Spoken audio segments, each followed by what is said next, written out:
Imagine walking for days on end, not knowing where you're going or when you're going to find water. I read this book, A Long Walk to Water, that opened my eyes to many experiences like this. As an avid reader, I've read countless books, but this one changed my perspective on a resource we all overlook: water. To understand how the book changed my perspective, I need to go to a small village in Sudan. Southern Sudan, 1985. Salva, a young boy, is going to school and living comfortably with his family, when one day he is forced to leave his village behind, due to a 2-year-long war between rebels and the Muslim government. He begins walking. He walks with a group from his village away from the war. They walk for days on end, with no idea where they're going. One day, they walk 10 hours in search for water and find nothing.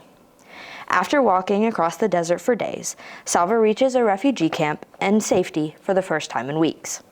Wow, having little supplies of water and walking for days on end is something no one in this room can even imagine. I swim in 996,000 gallons of water every single day. And in all honesty, sometimes jumping in that pool is the last thing I want to do. However, the days that water is the last thing I want to touch, I remind myself of the other story in A Long Walk to Water. Southern Sudan, 2008. Naya does not go to school. All the girls in her village are deprived of learning for one simple reason. To have water for their families, young girls must walk from a pond several miles away twice a day. They carry 2 buckets on each trip, and when arrived at the pond, the girls must wait patiently for the buckets to fill, waiting patiently for dirty, unsanitized water to fill their buckets. Still, this is the only way Naya's village has access to water. One day, strange men come to Naya's village and claim to have found water between 2 trees. They dig, build pipes, and dig some more until they create a spring of water. Naya has never seen anything like this in her life. However, she rejoices, for she never has to walk day after day to get water. Now she can go to school. After reading this, I've never taken something so simple as water for granted again. If anyone in this room were thirsty, they could walk outside and fill up their water bottle. Having to walk to a pond daily, only to find dirty water, makes me feel sick to my stomach of all the people who have to experience that. Ethiopia, 1991. After living in a refugee camp for 6 years, Salva is forced to leave the camp and begin walking again. Salva, along with thousands of others, walk and walk and walk. They reach Kenya and another refugee camp.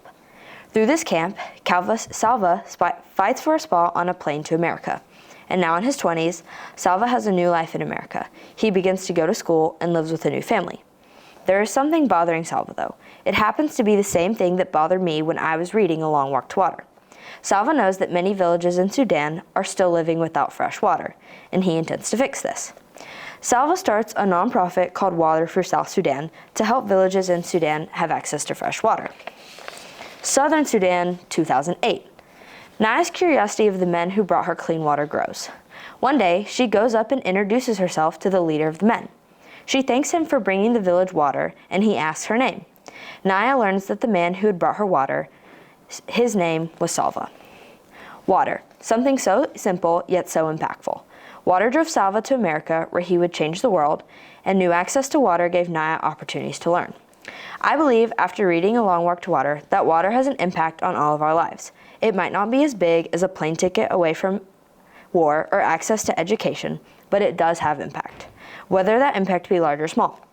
Although we don't have to walk for days on end, if you work hard enough, you realize that the simplest things make the biggest impact.